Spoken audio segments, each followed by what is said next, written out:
ዳጣ ክፍል 105። ዛሬ የዳጣ አባት ላበቅልሽ ሁሉንም ሚስጥሮች ሊነግራት ወስኗል። አበቅል ይሄን ታሪክ ስትሰማ ምን አይነት ስሜት ይሰማት ይሆን? አበቅል አባቷን እውነት ዳጣ እህቴ ናት ብላ ትጠይቃለች። አባቷም ግራ በመጋባት ውስጥ ሆኖ አበቅል እንደው ብትሆንስ፣ እህትሽ ብትሆንስ? አዎ እህትሽ ናት ብለሽስ ምን ትይኛለሽ? አበቅል እንዴ አባዬ፣ እንዴት እስከ ዛሬ ድረስ እንዴት አንተ በእናቴ ላይ ሌላ ሚስት አግብተህ ሌላ ልጅ ወልደህ ትለዋለች። አባቷም በቃ ዳጣ እህትሽ ናት፣ በእናንተ መሀል ቁጭ ብላ እኔን አንድንም ቀን አባቴ ብላ ሳጠራኝ እናንተንም እንደ እህቶቿ እንደ ወንድሞቿ ሳትቆጥራችሁ ከእናንተ ጋር ሁሉን ነገር ተሸክማ ኖራለች ብሎ ይመልስላታል። አበቅል የምትገባበት ጉድጓድ ይጠፋባታል። ምን እንደምትል፣ ምን እንደምትይዝ፣ ምን እንደምትጨብጥ ግራ ይገባታል። በጣም ትደነግጣለች፣ በጣምም ትፈራለች። በአንድ ጎን ዳጣ በጣም ተጨንቃለች። አባቷ ለአበቅል ሁሉን ነገር ከነገራት በጣም ፍራቻ ተሰምቷታል። አበቅል ደግሞ ለእናቷ ሁሉን ነገር ትናገራለች። በጣም ፈርታለች። ዳጣ በጣም ተጨንቃለች። ከናታን ጋር ቁጭ ብላ ጭንቀቷን እየተወያየች ግራ በመጋባት ውስጥ ሆና ዳጣ አይዞሽ ይላታል ናታን። ውይ አበቅል ታዲያ አሁን ለእናቷ ትናገር ይሆን? ዳጣስ ምን ይውጣት ይሆን? የዳጣ አባትስ ምን ይሆን የሚለው ግራ በመጋባት ውስጥ ሆነው በጭንቀት ውስጥ ተጠበው ዳጣም ለብቻዋ እየተጨነቀች አበቅልም በፊት በምታየው አባቷን በጣም ተገርማበት በጣምም ተከፍታበት ሁላቸውም በየቦታቸው ተበታትነዋል። ዳጣም ጭንቀት ውስጥ ገብታለች።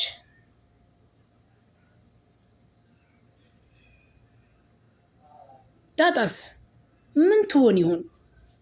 ይሄ ነገር ሁሉ ሲገባ፣ ይሄ ነገር ሁሉ ሲነገር፣ ይሄ ሚስጥር፣ ትልቅ ሚስጥር፣ ተደብቆ የኖረ ሚስጥር ዛሬ ሲፈርጥ የት ትገባ ይሆን? ዛሬ ደግሞ ማርታ መታለች። የመድህት ማርታ ስትመጣ ምን አይነት ባህሪ ያላት ናት? ምን አይነት ዘለብተኛ ናት? ሁሉንም በቤት ውስጥ ያሉትን ሰዎች ውጥንቅጣቸውን ያወጣቻቸው ግራ የሚያጋባ። ውሃ በበኩሏ በጣም ተበሳጭታባታለች። በጣም መዲ ደግሞ እህቷ ስለሆነች ምንም ማድረግ አልቻለችም። ምጥንም ለራሱ በጣም ተናዳባታለች። ምን እንደምትል ምን እንደምታደርግ ግራ ገብቷታል። አጋጣሚ ሆኖ መዲ ዛሬ በመምጣቷ በአንዴ መላ ቤተሰቡን እርብሽብሽ ያደረገቻቸው። ከሁሉም በላይ ዳጣ አሁንም ቢሆን ጭንቀቷ አበቅልሽ ተናገረች ወይስ አልተናገረች የሚለው ነው። የዳጣ አባትም አበቅልሽ ለእናቷ ተናገረች ወይስ አልተናገረች የሚለው ጭንቀት ውስጥ አስገብቶታል። ምን እንደምታደርግ ግራ ገብቷታል።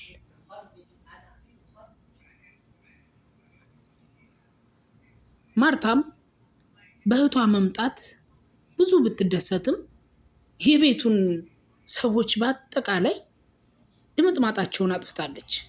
ናታንም ከዚህ በፊትም ስለሚያውቃት መዲን ባህሪዋ ሁሉ ስለሚገባው ቦታም አልሰጣትም። ጊዜም ገና ከመምጣቷ ከላይ ወደ ታች ቁጭ ብድግ ስላደረገችው በጣም ተናዶ ጭራሽ ከቤትም ሊያባረራትም ፍላጎት ነበረው። ግን ደግሞ የዳጣን አባት ስለሚያከብረው ቤተሰቡን እንዳለ ክብር ስላለው እነሱን ለመናገር ምንም ቦታም አልሰጣቸውም። ውሃንም ጭውት አለችባት። እንደው አነጋገሯ፣ አመለካከቷ፣ የቤት ውስጥ ያሉትን ሰዎች ቁጭ ብድግ ማረጓ የመዲ ባህሪ ምንም ሊያዝና ሊጨበጥ የማይቻል ሆኖባቸዋል። የዳጣ አባትም በጣም ተናዶ ማርታ ጋር ሄዶ ማርታ እባክሽ እቺን እህትሽን ልጆቼ እንድትናገርብኝ አልፈልግም። ለምንድን ነው ልጆቼ እንደዚህ የምትናገርብኝ? ልጆቼ ተዋደውና ተፋቅረው ተከባብሮ በቤታቸው ውስጥ እየኖሩ ባለበት ሰዓት ላይ እቺ መታ አሁን ልጆቹን በጠበጠቻቸው ብሎ ማርታም በቁጣ ናዳ ወረደባት። ማርታም ታዲያ ምን ላርግ እንነጋገር ስላለች ነው ለብቻችን መነጋገር አለብን ብላይ ነው ይዣት የመጣሁት እንጂ ይዣት ለመጣት እኮ ፍላጎት አልነበረኝም ትለዋለች። እሱ አይ እኔ ልጆቼ እንድትናገርብኝ አልፈልግም። አሁን ለራሱ ምጥንንና ውሃን ቁጭ ብድግ አድርጋ እየገላመጠቻቸው ነበረ። ለምን ብላ ነው ልጆቼን እንደዚህ የምትናገረው? ልጆቼ በደስታና ተፋቅረው ተዋደው እየኖሩ እሷ ዛሬ መታ ልጆቹ እንደዚህ የምበጠበጠው ለምንድን ነው ብሎ በቁጣ ማርታን ከቤት ውስጥ ወደ ውጭ ወጥታ እህቷን እንድትናገራት ያረጋታል። እህቷም ግራ ገብቷታል ምን እንደምታረግ። እህቷም እስከሆነች ድረስ ምን እንደምታረግ ግራ ቢገባትም ቻል አድርጋ ሁሉን ነገር ለማስተካከል እየሞከረች ነው። አበቄለሽ ውሃን ያዝ አድርጋ ውሃ አባት አለሽ ብላ ጠየቀቻት። ዝም አለች። ግራ ገባት። ምንድነው ጥያቄው? እሺ በጣም ይቅርታ፣ ይሄን ተይውና አባትሽ ከሌላ ልጅ ቢወልድ ጥሩ ነው ብላ ጠየቀቻት። አይ ጥሩ አይደለም። ምኑ ነው ጥሩ ትላለች። አበቄለሽ በቃ ዛሬ ውጥንቅጧ ወጥቶ ግራ ግብት ብሏት ልናገር አልናገር እናቴ ትወቅ አትወቅ እያለች እየተደናበራት አባቷንም የቆሪጥ እየተመለከተች ዝም ብላ ያለችበት ሁኔታ ይገኛል። ግን ደግሞ ግራ ገብቷታል። ቤት ውስጥ ምንም ደስተኛ አይደለችም። ራሷን አሟታል። ቁጭ ብላለች። ውድና የተከበራችሁ የተራራው ሚዲያ ቻናል አድማጭ ተከታታዮች ለዛሬ የነበረን ቆይታ ይመስላል። ቀጣይ አበቄለሽ ለእናቷ ትናገራለች ወይስ አትናገርም? መዲስ ምን አይነት ተንኮል ይዛ ነው የመጣችው የሚለው አንጠልጣዩ ድራማ ይዤላችሁ እስከመመጣ ድረስ ለዚህ ዩቲዩብ ቻናል አዲስ የሆናችሁ ሰብስክራይብ እያደረጋችሁ እስከ መጨረሻ አብራችሁ ስለቆያችሁ ከልብ አመሰግናለሁ። ባይ ባይ።